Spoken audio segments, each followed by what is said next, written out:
Kentucky.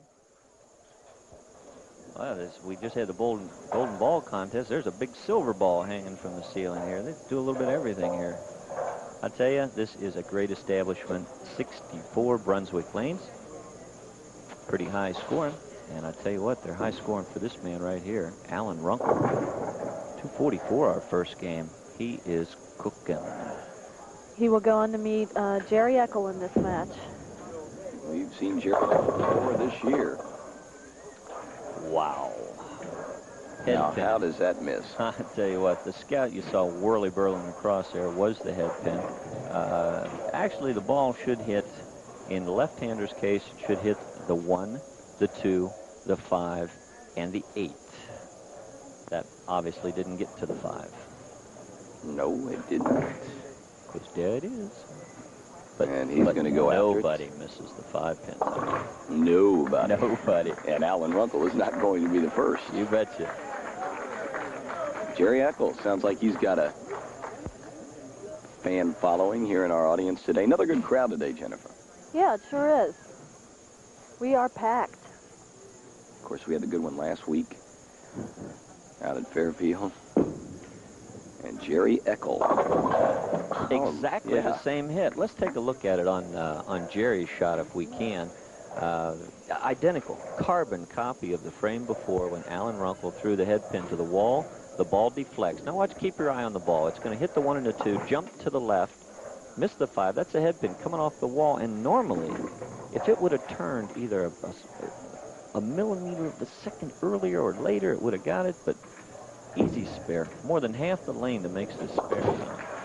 You know, Jerry started bowling at the age of 7, and he has 6 300 games, all bowled after the age of 43.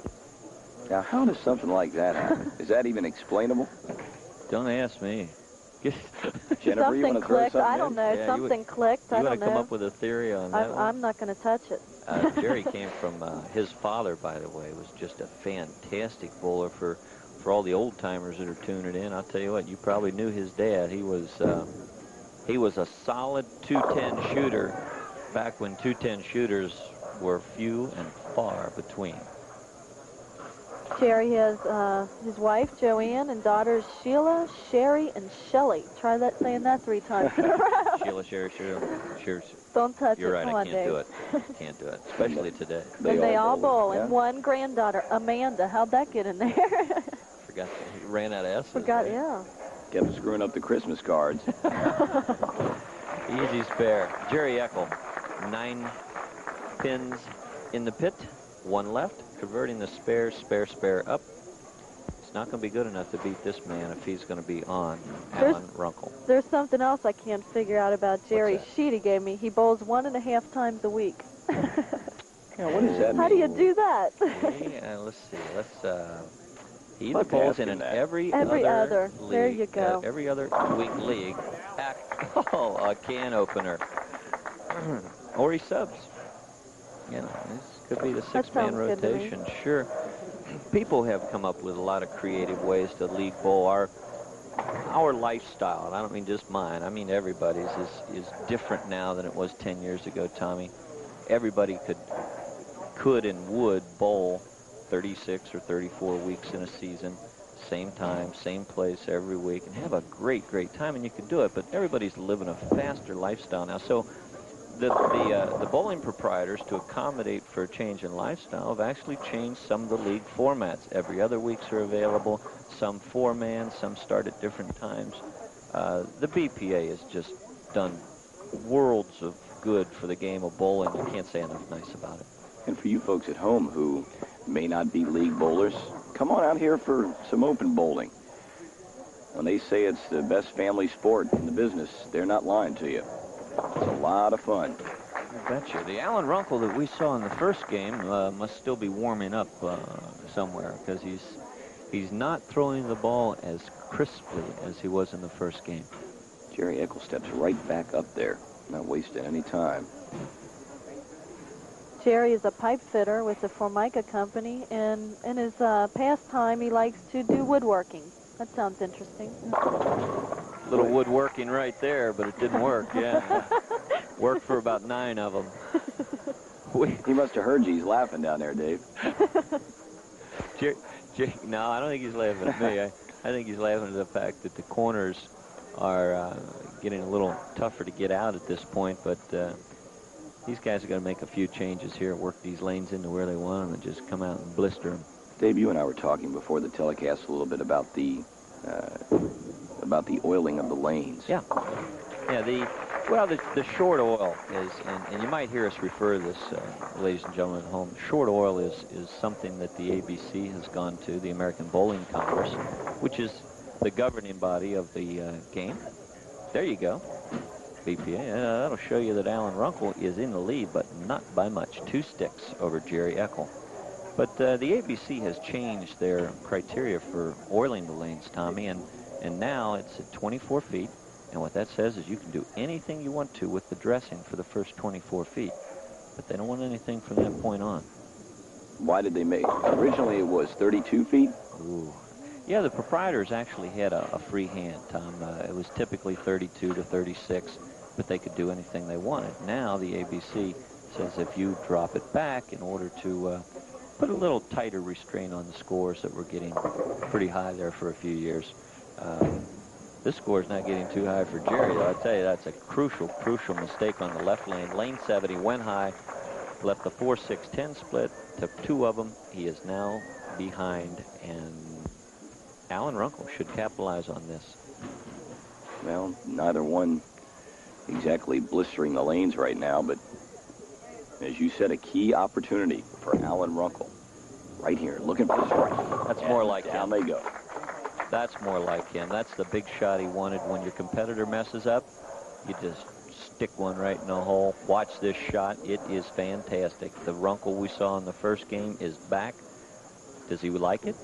Yeah, that's a 5-pin hacksaw on the 10 out of there. The noise you hear in the background is Mr. Riga warming up. Of course, Riga Kalfas, our king, 3 consecutive weeks. And it's going to be tough for anybody to knock him off.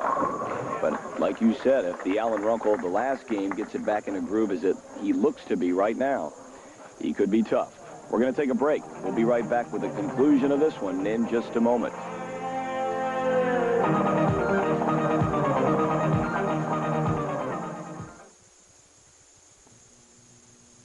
Last week at Fairfield Lanes, Riga Kalfas shot a 233 to defeat Terry Rose to become our current king. Lee's Famous Recipe salutes Riga Kalfas, this week's king. Alan Runkel strikes in the 5th, 6th frame, not his kind. Strikes in the 7th, very sparse for Alan Runkel, getting into a little bit of trouble at this point, but Jerry Eckel not finding the target either. Opening in the 6th frame with a big split, but doubling in the 8th and 9th frame, and we come back to the action. First ball in the 10th. I'll tell you what, rumor has it that you Reds baseball, maybe, yep. Tommy? Yeah, I'm going to be very, very fortunate, very blessed. Going to be doing at least 5 games, as I understand it right now, possibly more and possibly less, depending on Jay Randolph's schedule, a guy who's been with NBC for years and years. Matter of fact, Jay's done the bowling on NBC for a many number of years. Well, I look forward to it because I know you'll need a good guy to do stats for you, and I just want to let you know that I am available. Okay? Okay. We watch Jerry crossover. We show you the great shots. We're going to show you a bad shot. This is a bad shot. When you miss by a whole pocket, you just weren't in the stadium. Gets his elbow out is what happened. Gets the ball into an early roll, and there you see it crossing over into the right-hander side. The 1-3 pocket's filled up. Very, very fortunate to carry. It's amazing. We've seen so many shots that were in the pocket, the design pocket where they're supposed to be, and all 10 don't go in the pit, and yet Eckel threw one cross lane and got 10 to fall. Didn't get it that time and made the same mistake, it looked like. Well, 198 for Jerry to finish out, and I'll tell you what that double did for him. It's going to force Alan Runkel to mark in the 10th frame. Well, in the first 2 games so far, Runkel has not had an open frame as of yet. Situation very easy to describe. Alan Runkel has to mark in this frame to win. Well, Now, not going to make it easy. Normally a just absolute routine spare, a 6-pin. Okay, absolutely routine. Nobody's going to miss this. Usually until you need it to There you win. go. Sometimes in a critical position. There you see that little weasel. It looks like it's about 3 inches high and at 150 feet down. He's got it. Rolled it 149 and a half there you to go. nip it. So he is our winner. Alan Runkel. His second game of the day and his second win. Riga Kalfas over to our right, getting ready. Technically, he has not won yet. He needs at least 3 pins, and that is in the area. Sure is. Call it 9. And that's good enough for the win. He will move on to face Riga Kalfas, our king for 3 consecutive weeks. The Hudy King of TV Bowling will be right back with that in just a moment.